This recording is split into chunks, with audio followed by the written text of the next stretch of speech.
Hey, what's good, YouTube? This is the episode 6 of my Roads to Nationals. As you can see here, we are starting out with some deadlifts, specifically with an axle bar. And the reason for that is axle bar deadlift is very much something you will encounter as a strongman.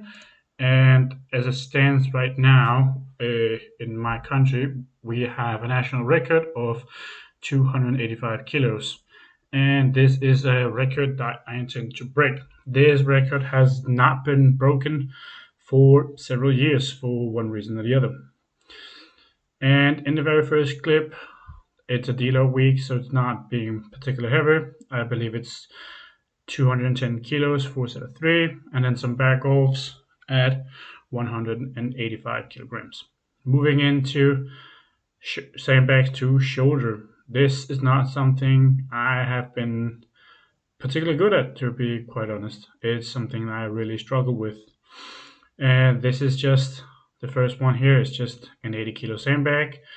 Ultimately speaking, at the time when I get to nationals, in order to be able to compete at that event, if it were to be there, I need to get to a 120 kilo sandbag to shoulder, so a 50% improvement. But I still have about 8 or 9 months or so before that is needed to do.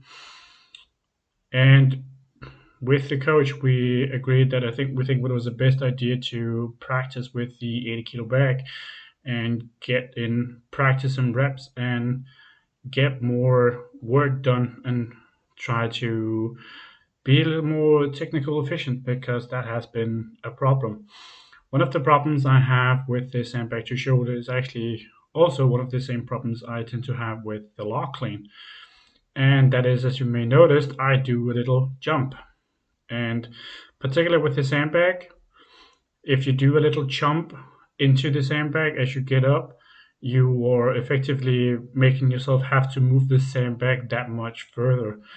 And well, also expending more energy. But I think the big one for me is I basically just increase the distance, and I'm a taller person as is. So increasing that range even further is just not a good idea. So that was the reasoning behind trying to get more practice with the 80 kilo sandbag. Then the coach wanted to get even more reps in with an even lighter sandbag of 60 kilos. But that's just a metric kind of cardio. After that, I'm doing sandbag pickups. This is basically just extra hip hinge work and also extra work in able to be able to handle a heavier sandbag when I get to the point of when I have to get a heavier sandbag to shoulder. And once this has been done, I'll actually be moving straight into some farmer walks. The first clip you'll see with the sandbag is a 100 kilo sandbag. It was honestly too light. It's a set of five. Then I had to move into the 110 kilo sandbag that we have. And then right after that, like I said, farmer walks, well, actually farmer holds. So now, thank you for watching. Lars